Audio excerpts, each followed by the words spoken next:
اعوذ باللہ من الشیطان الرجیم بسم اللہ الرحمن الرحیم۔ سورہ طور آیت نمبر 35 سے آج کا سبق۔ ام خلقوا من غیر شیء،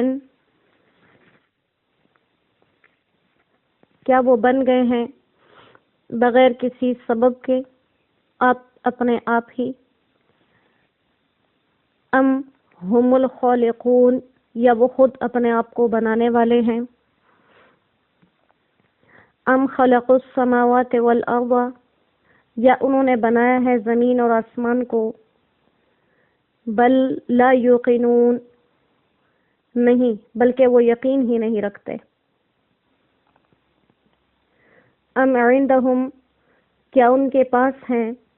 خزائن ربک، تیرے رب کے خزانے؟ ام ہم المسیطرون، یا وہ اس کے داروغہ ہیں؟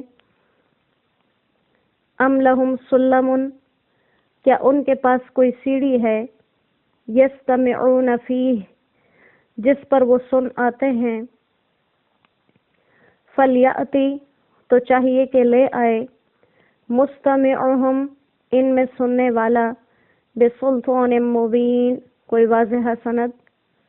ام لہ البنات، کیا اس کے لیے تو بیٹیاں ہیں؟ وَلَكُمُ الْبَنُونَ، اور تمہارے بیٹے ہیں۔ ام تسألہم اجرا، کیا آپ مانگتے ہیں ان سے اس کا کچھ بدلہ، کچھ اجرت؟ فہم، کہ یہ لوگ، من مغرم، اس کے تاوان سے، مثقلون، بوجھ محسوس کرتے ہیں۔ صدق اللہ العظیم۔ کفار اور مشرکین کی بہانے بازیوں کا تذکرہ کیا جا رہا ہے کہ وہ جو محض اپنی ضد اور ہٹ درمی کی وجہ سے آپ صلی اللہ علیہ وسلم اور آپ پر آنے والی وحی کا انکار کرتے تھے،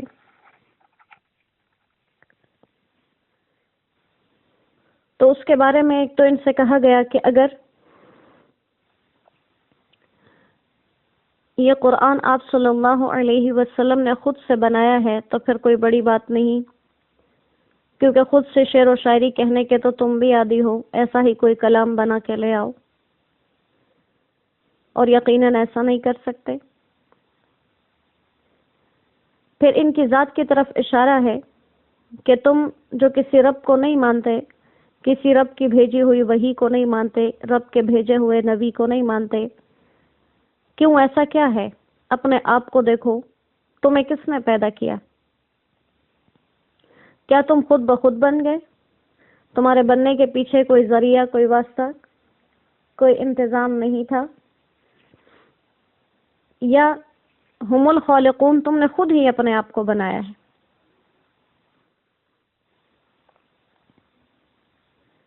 تو ایسا نہیں ہے، نہ تو تم بغیر کسی خالق کے پیدا ہوئے ہو، نہ خود اپنے خالق ہو۔ اور اگر یہ دونوں باتیں نہیں ہیں تو کیا تم نے آسمان اور زمین کو پیدا کیا کہ اللہ کے ساتھ اس کی صفت خالقیت میں تم شریک ہو؟ تو ظاہر ہے یہ ساری باتیں نہیں، نہ تو تم بغیر خالق کے پیدا ہوئے، نہ تم خود اپنے خالق ہو،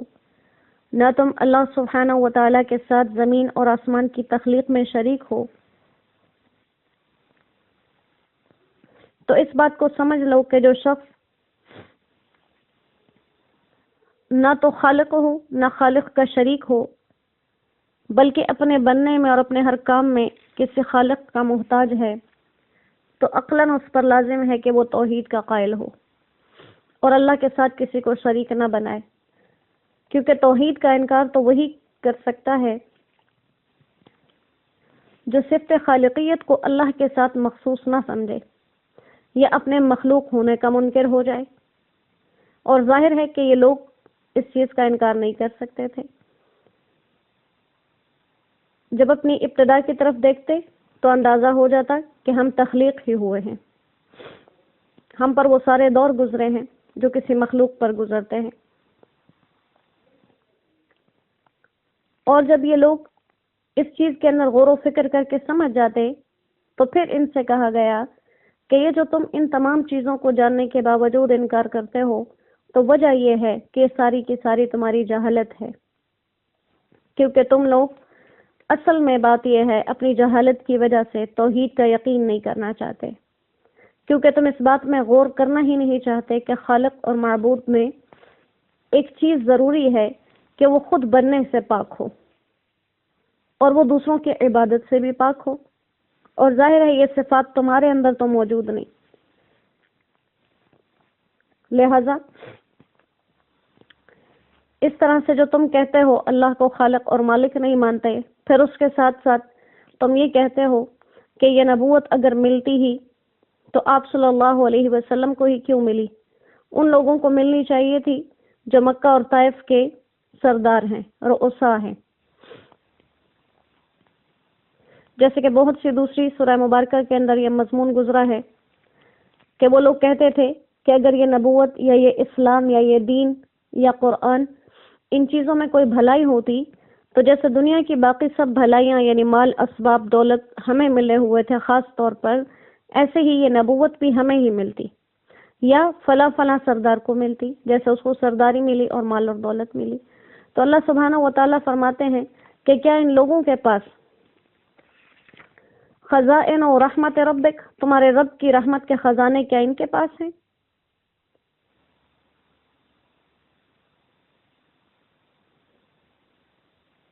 تمہارے رب کی رحمتوں کے خزانے، یا ام عندہم خزائن ربک، کیا تمہارے رب کے سارے وہ خزانے ان کے پاس ہیں؟ یا یہ لوگ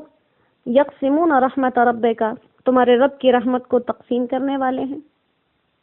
یہ دونوں قرآن کی آیات ہیں، ایک موجودہ سورہ مبارکہ کی ہے ام عندہم خزائن ربک، کیا ان کے پاس تمہارے رب کی رحمت کے خزانے ہیں، اور دوسری سورہ مبارکہ میں ہے اہم یقسمون رحمت ربک، کیا یہ رب کی رحمت کو تقسیم کرنے والے ہیں؟ تو کہا کہ کیا ان لوگوں کے پاس تمہارے رب کی نعمتوں کے خزانے ہیں، اور اسی نعمت کے خزانے میں سے ایک نبوت بھی داخل ہے کہ اس خزانے میں سے جس کو چاہے نبوت دے دی جائے، یا اگر ان کے پاس وہ خزانے نہیں ہیں تو کیا یہ اس محکمہ نبوت کے حاکم ہیں؟ ام ہم المسیطرون، کیا یہ اس کے داروغہ ہیں، اس کے حاکم نگران لگے ہوئے ہیں کہ جس کو چاہے نبوت دے دیں؟ کیونکہ کسی انسان کو چیز دینے کے لیے دو صورتیں ہوتی ہیں، یا تو اس چیز کا خزانہ اپنے ہی پاس ہو، یا اگر وہ اپنے قبضے میں تو نہیں ہے لیکن جن کے قبضے میں ہیں وہ اس کی ماتحت ہیں کہ اس کے دستخط دیکھ کر اور اس کی بات کو سن کر لوگوں کو دیتے ہوں۔ تو یہاں دونوں کی نفی کر دی کہ نہ ہی ان کے پاس اللہ کی رحمتوں اور نعمتوں کے وہ خزانے ہیں اور نہ ہی یہ اس خزانے کے حاکم لگے ہوئے، لہٰذا یہ لوگ جو رسالت محمدیہ صلی اللہ علیہ وسلم کے منکر ہیں اور طائف اور مکہ کے رؤسا کے لیے رسالت کو بہترین قرار دیتے ہیں، ان کے پاس کوئی دلیل موجود نہیں، بلکہ خود اس کے برعکس ان کے متعلق دلائل عقلیہ قائم ہیں۔ اگر دیکھا جائے تو خود ان کے خلاف یہ دلائل جاتے ہیں سارے، اسی لیے کہا کہ اگر عقل سے سوچا جائے تو ان کی دلیلیں خود ان پر الٹ دی جائیں، اور پھر آگے اللہ سبحانہ و تعالیٰ فرما رہے ہیں کہ اگر یہ لوگ کہتے ہی ہیں کہ ہم آسمان کی بات سنتے ہیں تو ٹھیک ہے، کیا ان کے پاس کوئی ایسی سیڑھی ہے جس سے آسمان پہ چڑھ جاتے ہیں اور وہاں کی باتیں سن لیا کرتے ہیں؟ کیونکہ وحی کے آنے کے لیے بھی دو ہی ذرائع ہیں، یا تو وحی کے ذریعے علم ملتا ہے کہ وحی آسمان سے زمین پہ نازل ہو جائے، اور دوسری صورت کہ صاحب وحی آسمان پہ چلا جائے، اور یہ دونوں بھی ان کے پاس طریقے نہیں ہیں، نہ تو یہ خود آسمان پہ جاتے ہیں نہ آسمان سے ان پہ وحی آتی ہے، اور اگر بالفرض یہ دعویٰ کریں کہ ہاں ہم جاتے ہیں آسمان پر تو ٹھیک ہے، ان کی بات کو مان کر ان سے کہیے تم میں سے جو شخص آسمان پہ جاتا ہے اور وہاں کی باتیں سن کے آتا ہے وہ اپنے اس بات کے لیے کوئی واضح دلیل پیش کرے جس سے ثابت ہو کہ واقعی یہ شرف اس شخص کو حاصل ہوا، جیسے آپ صلی اللہ علیہ وسلم پر وحی آئی اور آپ معراج پر بھی گئے تو اس کے تمام نشانات اللہ نے ذکر کیے آپ پر وحی آنے کی کیفیت، آپ کے معراج کے واقعات تمام قرآن اور حدیث سے ثابت ہیں۔ تو کہا ایسے ہی اپنے آنے جانے کو یہ قرآن اور حدیث سے ثابت کریں، اور ایسے ہی پختہ دلائل، جیسے ہمارے لیے قرآن پختہ دلیل ہے، ایسے ہی اپنی طرف سے کوئی پختہ دلیل تجویز کر کے لے آئیں۔ تو یہاں سے یہ بھی ثابت ہوا کہ اس دلیل میں بھی یہ لوگ کمزور ہیں۔ پھر یہ لوگ اللہ سبحانہ و تعالیٰ کے ساتھ جو شرک کرتے ہیں اس کی عجیب و غریب اقسام، کہ فرشتوں کو اللہ کے بیٹیاں بنا دیا، جنات کو اللہ کے سسرالی بنا دیا، تو کہا کہ اچھا خدا کے لیے تو بیٹیاں تجویز کرتے ہو اور اپنے لیے بیٹے، یعنی اپنے لیے وہ چیز پسند کرتے ہو جسے تم دنیا میں اعلیٰ سمجھتے ہو۔ اللہ کے نزدیک تو دونوں کا درجہ برابر ہے، لیکن تمہاری سمجھ کے مطابق بیٹے اعلیٰ ہیں، بیٹیاں کمتر ہیں، تو اللہ کے لیے کمتر چیز کو بناتے ہو اور خود اپنے لیے اعلیٰ چیز کو تجویز کرتے ہو۔ تو یہ بھی تمہاری سراسر جہالت ہے جس کا کوئی بھی علاج ممکن نہیں۔ اور پھر سب سے بڑی بات آپ صلی اللہ علیہ وسلم سے کہی گئی کہ یہ لوگ اتنی ساری باتیں جو ان کو مفت میں مل رہی، جن پہ عوض و معاوضہ نہیں، پھر بھی قبول کرنے سے انکار کر رہے ہیں، اور آپ کی باتیں سن کے ان کو اتنا بوجھ محسوس ہوتا ہے، گویا کہ آپ اس سے ان کے اوپر کوئی اجرت مانگتے ہو، کوئی معاوضہ مانگتے ہو، کیونکہ جو چیز کسی کو بتائی جائے اس کے بدلے میں معاوضہ مانگا جائے وہ چیز بھاری محسوس ہوتی ہے۔ تو کہا گیا کہ جو چیز، جو تعلیمات آپ ان کو مفت دے رہے ہیں، جن پہ کوئی معاوضہ نہیں، اس کے باوجود یہ اس چیز سے بوجھ محسوس کرتے ہیں، گویا آپ ان سے تاوان لیں گے۔ اور جیسے قرآن کریم کے اندر دوسری جگہ پر ہر نبی کے تذکرے کے بعد یہ کہا گیا کہ میں اس پر تم لوگوں سے کوئی اجرت نہیں مانگتا، بلکہ میری اجرت تو اللہ کے ذمے ہے۔ تو کہا کہ یہ احکامات اور یہ مسائل جن کو بغیر کسی تکلیف اور مشقت کے، بغیر کسی جانی مالی مشقت کے مل رہے ہیں، اس پر یہ اللہ کا شکر ادا کرنے کے بجائے اس کی ناشکری کر رہے ہیں، اور محض اپنی جہالت کو ثابت کرنے کے لیے اور اپنی چودراہٹ کو ثابت کرنے کے لیے یہ اپنے گزشتہ آبائی دین سے ایک پل بھی، ایک انچ کے لیے بھی آگے پیچھے ہلنے کو تیار نہیں۔ اور دنیا کے معاملے میں یہ لوگ بہت عقل والے سمجھے جاتے، فہم والے سمجھے جاتے، لیکن قرآن کی نظر میں صاحب عقل وہ ہے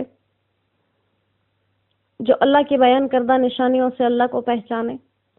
اللہ کی توحید کی علامات سے اللہ کو پہچانے۔ جو ایسا نہ کرے وہ قرآن کی نظر میں عقل و فہم والا نہیں۔